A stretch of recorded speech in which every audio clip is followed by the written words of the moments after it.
എന്റെ പൊന്നെ, ഇത്രയും വലിയ ഇലയോ? ഇതിനെ നമ്മൾ എങ്ങനെയാ കൊണ്ടുപോവുക? കൊണ്ടുപോയല്ലേ പറ്റൂ, അല്ലെങ്കിൽ അമ്മയുടെ ജീവൻ ആപത്തായി പോവും. ഒരു കാട്ടിൽ ടീനു എന്നു പേരുള്ള കിളി ഉണ്ടായിരുന്നു.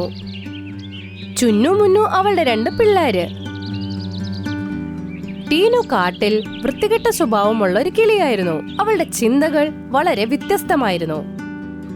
പിള്ളേരെ, നിങ്ങൾക്കിപ്പൊ പറക്കാനൊക്കെ പറ്റും. ഇനി ഞാൻ നിങ്ങൾക്ക് നല്ലതെന്ത് ചീത്ത എന്തെന്ന് പറഞ്ഞുതരും. ശരി അമ്മ, ഞങ്ങൾക്കും ആഗ്രഹമുണ്ട് നല്ലതും ചീത്തയൊക്കെ അറിഞ്ഞിരിക്കാനായിട്ട്. നിങ്ങൾ എന്റെ കൂടെ വരൂ. ഇത് കേട്ടതോടെ 2 പേരും അവളുടെ പുറകെ പോയി. വഴിയിൽ ഒരുപാട് കിളികളുടെ കൂടുണ്ടായിരുന്നു. അതിൽ കാക്ക, തത്ത, പ്രാവ്, മൈന, കിളികളുടെ വീടുണ്ടായിരുന്നു. എല്ലാവരും ടീനും മക്കളും പറക്കുന്നത് കാണുകയായിരുന്നു. പക്ഷെ ടീനു ആരോടും മിണ്ടാതെ മുമ്പോട്ട് പോവുകയായിരുന്നു. പിന്നെ ഒരു മരക്കൊമ്പിൽ ചെന്നു നിന്നു.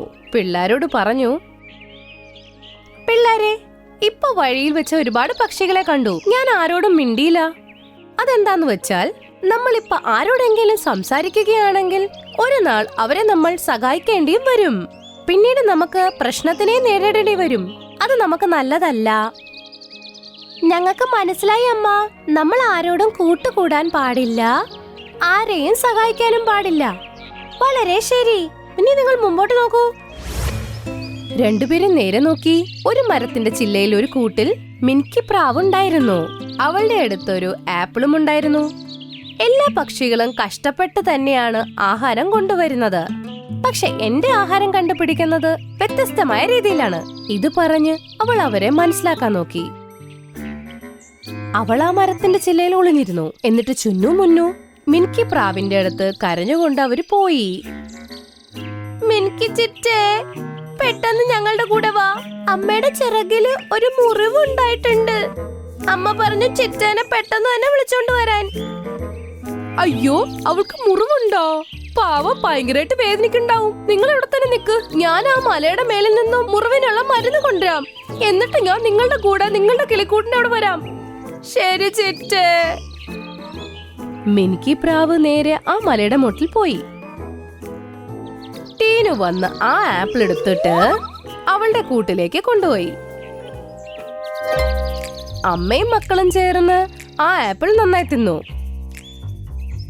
മിൻകി പ്രാവ് വളരെ കഷ്ടപ്പെട്ട് മലയുടെ മൂട്ടിൽ നിന്നും മുറിവിനുള്ള മരുന്ന് കൊണ്ടുവന്ന് അവള് നോക്കുമ്പോ അവളുടെ കൂട്ടിൽ ചുന്നു മുന്നുനെ കാണുന്നില്ല. അവളുടെ ആഹാരവും കാണുന്നില്ല. അവൾക്കെല്ലാം മനസ്സിലായി. ഈ പിള്ളേരെന്നെ പറഞ്ഞു പറ്റിച്ച് എന്റെ ആഹാരം എടുത്തോണ്ട് പോയി. എന്ത് തെറ്റായ കാര്യമാണ്. അമ്മേനെ കള്ളിയ ഇപ്പൊ പിള്ളേരെയും കള്ളത്തരം പഠിപ്പിച്ചു. ദിവസങ്ങൾ അങ്ങനെ നീണ്ടുപോയി. ടീനും അവളുടെ പിള്ളേരും ആ കാട്ടിൽ കള്ളനും കള്ളി എന്ന പേരിൽ അറിയപ്പെടുന്നു. ഒരു ദിവസം കഴുകന്റെ കൂട്ടിൽ നിന്നും ആഹാരം മോഷ്ടിക്കാൻ വന്നു. കഴുകൻ ആ സമയത്ത് അവരെ കാണുകയും ചെയ്തു. എന്നിട്ട് പറഞ്ഞു, ഇവിടെ നിന്ന് ഓടിപ്പോയിക്കോ. അവൻ ടീനു കിളിയുടെ ചിറകിൽ ഒരു കൊത്തു കൊടുത്തു. അവൾക്ക് മുറിവേറ്റു. അയ്യോ! ജീവൻ രക്ഷിക്കാനായിട്ട് ആ അവസ്ഥയിലും അവൾ പറന്നു പോയി.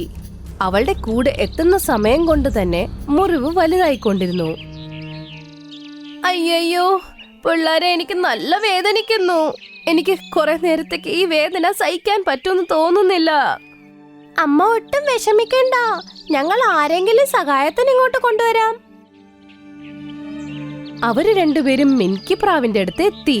അവളോട് എല്ലാം പറഞ്ഞു. ഇപ്രാവശ്യം നിങ്ങൾക്ക് എന്നെ എന്തായാലും പറ്റിക്കാൻ പറ്റില്ല. ഇപ്രാവശ്യം ഞങ്ങൾ സത്യ പറയണേ. ചിറ്റ, അമ്മയ്ക്ക് ശരിക്കും മുറിവേറ്റു. അങ്ങനെ ഉണ്ടെങ്കിൽ നേരെ മലയുടെ മുട്ടി പൊക്കോ. അവിടെ ഒരു മരത്തിന്റെ അടിയിൽ നിങ്ങൾക്കൊരു പച്ച പുല്ല് കാണാൻ പറ്റും. അതിന്റെ ഒരു ഇല എടുത്തോണ്ട് വന്നാ മതി. ടീനുവിന്റെ മുറിവില് ആ ഇല പിഴിഞ്ഞിട്ടാ മതി. മുറിവ് ശരിയായിക്കോളും. പക്ഷെ എനിക്ക് തോന്നുന്നില്ല നിങ്ങൾ സത്യാ പറയണേന്ന്. പോ പിള്ളേരെ. അവിടെ നിന്ന് അവര് പോയി. പരന്തിന്റെ അടുത്ത് വന്നു. പരന്ത് അവരെ ഓടിച്ചു. അവർ തത്തയുടെ അടുത്തെത്തി. തത്ത അവരെ ഓടിച്ചു വിട്ടു. അവര് കൊക്കിന്റെ അടുത്തെത്തി. നിങ്ങൾ കള്ളന്മാരാ, ഇപ്പൊ തന്നെ ഇവിടെ നിന്ന് ഓടിപ്പോയിക്കോളൂ. അങ്ങനെ 2 പിള്ളേരും മലയുടെ മൂട്ടിൽ പോയി. അവിടെ ഒരുപാട് തപ്പിയപ്പോ അവർക്ക് ആ കുഞ്ഞു ചെടി കാണാനും പറ്റി. പക്ഷെ അതിന്റെ ഇല ഈ പിള്ളേരെക്കാളും വലുതായിരുന്നു. എന്റെ പൊന്നെ, ഇത്രയും വലിയ ഇലയോ? ഇതിനെ നമ്മൾ എങ്ങനെയാ കൊണ്ടുപോവുക? കൊണ്ടുപോയല്ലേ പറ്റൂ, അല്ലെങ്കിൽ അമ്മയുടെ ജീവൻ ആപത്തായി പോവും. രണ്ടുപേരും ഒരുമിച്ച് ഒരുപാട് കഷ്ടപ്പെട്ട് ആ ഇല പറിച്ചു. എന്നിട്ട് രണ്ടുപേരും അതിന്റെ ഓരോ അറ്റവും അവരുടെ കൈകളിലാക്കിയിട്ട് ആകാശത്തേക്ക് പറന്നു. രണ്ടുപേരും പോകുന്നത് കണ്ട് തത്ത, പ്രാവ്, കഴുകൻ, പരുന്തിന് കണ്ട് അത്ഭുതം തോന്നി. പക്ഷെ ആരും അവരെ സഹായിക്കാൻ മുൻപോട്ട് വന്നില്ല. എല്ലാവർക്കും തോന്നിയത് അതെന്തോ അവരുടെ അടവായിരിക്കുമെന്ന്. രണ്ടുപേരും അവരുടെ അമ്മയെ രക്ഷിക്കാൻ പറന്നുകൊണ്ടേയിരുന്നു. അപ്പോ പെട്ടെന്ന് കൊടുങ്കാറ്റ് വീശി. രണ്ടുപേരും ഇലയെ പിടിച്ചേക്കുമായിരുന്നു. കാറ്റിന്റെ ശക്തി കാരണം ആ ഇല പുറകോട്ട് പോകുന്നു. അതിന്റെ കൂട്ടത്തിൽ പിള്ളേരും പുറകോട്ട് പോകുന്നു. അയ്യോ ചേട്ടാ, നമ്മൾ പുറകോട്ട് പോവാണല്ലോ. എന്തു തന്നെ വന്നാലും ഇലേനെ വിടരുത് കേട്ടോ. അവരാ ഇല വിടാതെ പിടിച്ചു. എന്നിട്ട് ഒരുപാട് ദൂരെ അവര് വന്നു. ഒരു മരത്തിൽ വന്നിടിച്ച് രണ്ടുപേരും താഴത്തോട്ട് വീണു. അവിടെ കൊക്കിരിക്കുമായിരുന്നു. എന്നിട്ട് ബാക്കിയുള്ള പക്ഷികളും അവരുടെ പുറകെ തന്നെ അങ്ങോട്ടേക്ക് വന്നു. അല്ല, നിങ്ങൾ രണ്ടുപേരും ഈ ഇല കൊണ്ട് എന്തു ചെയ്യാൻ പോവാ? ഇത് വളരെ കയ്പുള്ളതാ. അമ്മയുടെ ചിറകില് പരിക്കേറ്റേക്കുവാ. ഞങ്ങൾ ഒരുപാട് പേരോട് സഹായം ചോദിച്ചു, ആരും സഹായിച്ചില്ല. അതുകൊണ്ട് ഞങ്ങള് തന്നെ ഈ മരുന്ന് അമ്മയടുത്ത് കൊണ്ടുപോകുക. പക്ഷെ കൊടുങ്കാറ്റ് വന്ന് ഞങ്ങളെ ഭയങ്കര പുറകോട്ട് വീശി. ഇത് കേട്ട് എല്ലാ പക്ഷികൾക്കും അത്ഭുതമായി. അയ്യോ, ഞങ്ങൾക്ക് നിങ്ങളെ സഹായിക്കണമെന്നുണ്ട്. പക്ഷെ നിങ്ങൾ പറയുന്നത് സത്യമാണെന്ന് ഞങ്ങൾക്കറിയില്ലല്ലോ. കുഴപ്പമില്ല, നിങ്ങൾ ഞങ്ങളെ വിശ്വസിക്കണ്ട. ഇത് ഞങ്ങളുടെ ശിക്ഷയാണ്. ആദ്യമേ കാട്ടിലെ എല്ലാവരുമായിട്ട് നല്ല കൂട്ടായിട്ട് ഇരുന്നിരുന്നെങ്കിൽ, കഷ്ടപ്പെട്ട് ജീവിച്ചിരുന്നെങ്കിൽ ഞങ്ങൾക്ക് ഈ അവസ്ഥ വരൂലായിരുന്നു. എല്ലാരും ഞങ്ങളെ സഹായിച്ചേനെ. ഇത് പറഞ്ഞ് രണ്ടുപേരും വീണ്ടും ആ ഇലയെ പിടിച്ച് വളരെ കഷ്ടപ്പെട്ട് ആകാശത്തോട്ട് പറന്നു. എല്ലാ പക്ഷികളും അങ്ങോട്ടും ഇങ്ങോട്ടും നോക്കാൻ തുടങ്ങി. എന്നിട്ട് എല്ലാരും അവരുടെ പുറകെ പോയി. കൊക്ക് ആ ഇല അവന്റെ കയ്യിലെടുത്തു. ഇത് കണ്ട് രണ്ടു പിള്ളേരുടെ മുഖത്ത് ചെറു പുഞ്ചിരി വന്നു. ഇത് കൊള്ളാലോ, എല്ലാരും ഞങ്ങളെ സഹായിക്കാൻ വന്നല്ലേ. അത് നിങ്ങൾ സത്യമാണ് പറയുന്നതെന്ന് മനസ്സിലായി. നിങ്ങളുടെ തെറ്റും നിങ്ങൾ തിരുത്തിയിരിക്കുന്നു. അതുകൊണ്ടാണ് ഞാൻ നിങ്ങളെ സഹായിക്കാൻ വന്നത്. ഇത് കേട്ട് അവർക്ക് രണ്ടുപേർക്കും ഒരുപാട് സന്തോഷായി. എല്ലാ പക്ഷികളും ടീനുവിന്റെ കൂടിന്റെ അവിടെ എത്തി. നോക്കമ്മ, ഞങ്ങളുടെ കൂട്ടുകാരെല്ലാരും അമ്മേനെ ശരിയാക്കാൻ മരുന്ന് കൊണ്ട് വന്നേക്കുന്നു. കൊക്കായല അവന്റെ വായിൽ വെച്ച് ഞെക്കി അതിൽ നിന്നും മരുന്ന് വന്ന് ടീനു കിളിയുടെ മുറിവിലേക്ക് വീണു. കുറച്ചേരം കഴിഞ്ഞപ്പോ ടീനുന്റെ മുറിവ് ഉണങ്ങി. ഇപ്പൊ എനിക്ക് കുഴപ്പമില്ല മക്കളെ. രണ്ട് പിള്ളേര് അമ്മേനെ അങ്ങ് കെട്ടിപ്പിടിച്ചു. ടീനു പറഞ്ഞു, ഇന്ന് എനിക്ക് ഞാൻ ചെയ്ത തെറ്റെന്താണെന്ന് മനസ്സിലായി. ഇന്ന് തൊട്ട് ഞാനും എന്റെ പിള്ളേരും കാട്ടിലെ മറ്റു പക്ഷികളെ പോലെ കഷ്ടപ്പെട്ട് ആഹാരം കഴിക്കും. എല്ലാരുമായിട്ട് കൂട്ടുമാവും. അങ്ങനെ ടീനു കിളിയുടെ ചിന്തകളൊക്കെ മാറി അവളും മറ്റു പക്ഷികളെ പോലെ നല്ല രീതിയിൽ ജീവിക്കാൻ തുടങ്ങി. നിങ്ങൾക്ക് വിരോധമില്ലെങ്കിൽ നമുക്കൊരു കുഞ്ഞിനെ ദത്തെടുത്താലോ? എന്താ, ദത്തെടുക്കണമെന്നോ? നിനക്കെന്താ ഭ്രാന്ത് വല്ലതുമുണ്ടോ? മറ്റൊരാളുടെ കുഞ്ഞിന് ഞാൻ എന്റെ പേര് നൽകില്ല. എനിക്ക് എന്റെ പിൻഗാമിയാണ് വേണ്ടത്. അല്ലെങ്കിൽ ഇങ്ങനെ തന്നെ ജീവിക്കാം. ഈ കഥ സീതാപൂർ ഗ്രാമത്തിൽ നടന്നത്. അവിടെ ലൂസി പറവ ജീവിച്ചു കൊണ്ടിരുന്നു. ലൂസി പറവയ്ക്ക് കുഞ്ഞുങ്ങളെ ജനിച്ചില്ല. അതിനെക്കുറിച്ച് കാട്ടിലെ മൃഗങ്ങളെല്ലാം സംസാരിച്ചു കൊണ്ടിരുന്നു. മുൻമുൻ കുരുവി നട്ട്കട്ട് കുരങ്ങനോട് സംസാരിച്ചു കൊണ്ടിരിക്കുമ്പോൾ പറഞ്ഞു, കണ്ടോ കുരങ്ങ, ലൂസി പറവ എത്ര വിഷമിച്ചിരിക്കുന്നു എന്ന്. അതിന് കുഞ്ഞുങ്ങളെ ഉണ്ടാകുന്നില്ല. അതൊരു മച്ചിയാണ്. മുൻമുൻകുരുവി, നിനക്കറിയാമല്ലോ, ലൂസിക്ക് ഒരിക്കലും ഒരു അമ്മയാകാൻ കഴിയില്ല. പിന്നെയും പിന്നെയും അവൾക്ക് എന്തെങ്കിലുമൊക്കെ സംഭവിച്ചു കൊണ്ടേയിരിക്കുന്നു.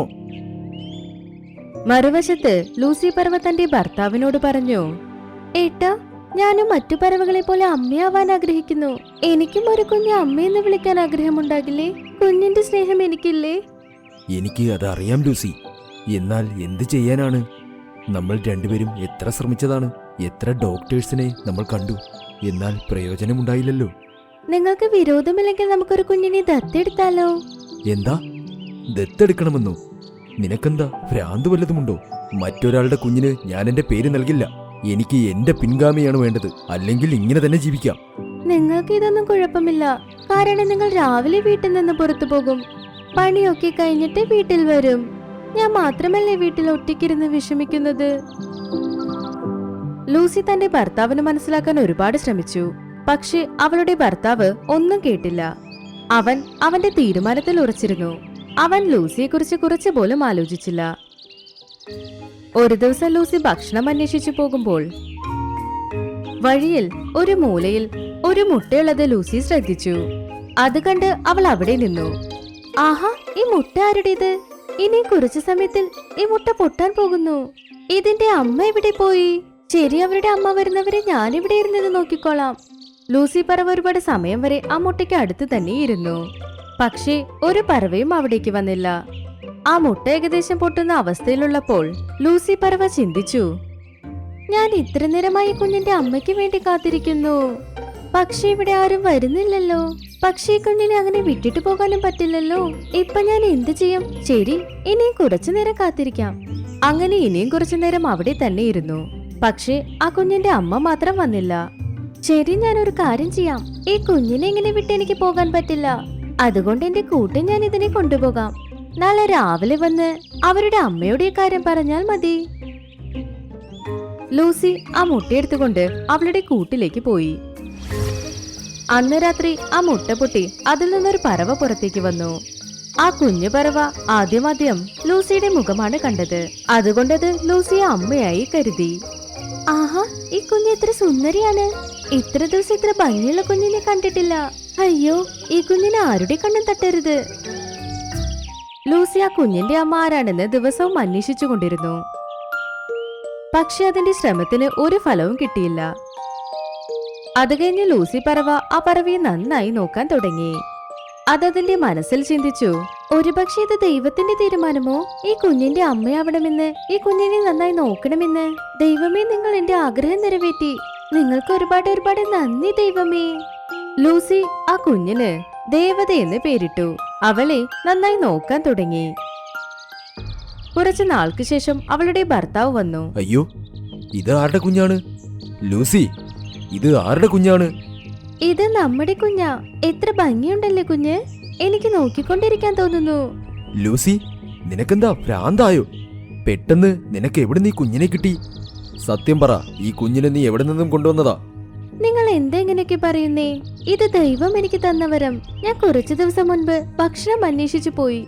ഈ കുഞ്ഞ് അവിടെ കിട്ടി. അതിന് ആരുമില്ല. അതുകൊണ്ടാ ഞാൻ നോക്കുന്നത്. ലൂസി, മറ്റൊരാളുടെ കുഞ്ഞിനെ നീ കൊണ്ടുവന്ന് നിന്റേതാണെന്ന് പറയുന്നോ?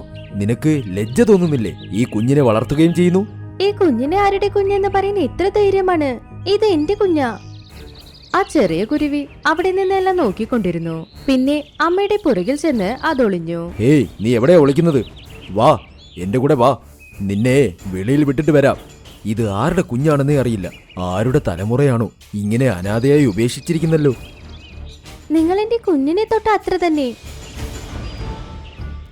അത് കഴിഞ്ഞ് ലൂസി പറവയുടെ ഭർത്താവ് ആ കുഞ്ഞിനെ എടുത്തപ്പോൾ ലൂസി വളരെ ദേഷ്യത്തിൽ അവന്റെ കൈ തട്ടിവിട്ട് പിന്നെ പറഞ്ഞു, ഉടനെ നിങ്ങൾ ഇവിടുന്ന് പുറത്തു പോകൂ. നിങ്ങൾക്ക് എവിടെയാ സന്തോഷം അവിടെ ഇരുന്നോളൂ. നിങ്ങളുടെ കൂടെ എനിക്ക് ജീവിക്കണ്ട. ഞാനും എന്റെ കുഞ്ഞും ഇവിടെ വേറൊരു കൂട് പണിത് അവിടെ ജീവിക്കാം. നിങ്ങളുടെയും എന്റെ ബന്ധം കഴിഞ്ഞു പോയി.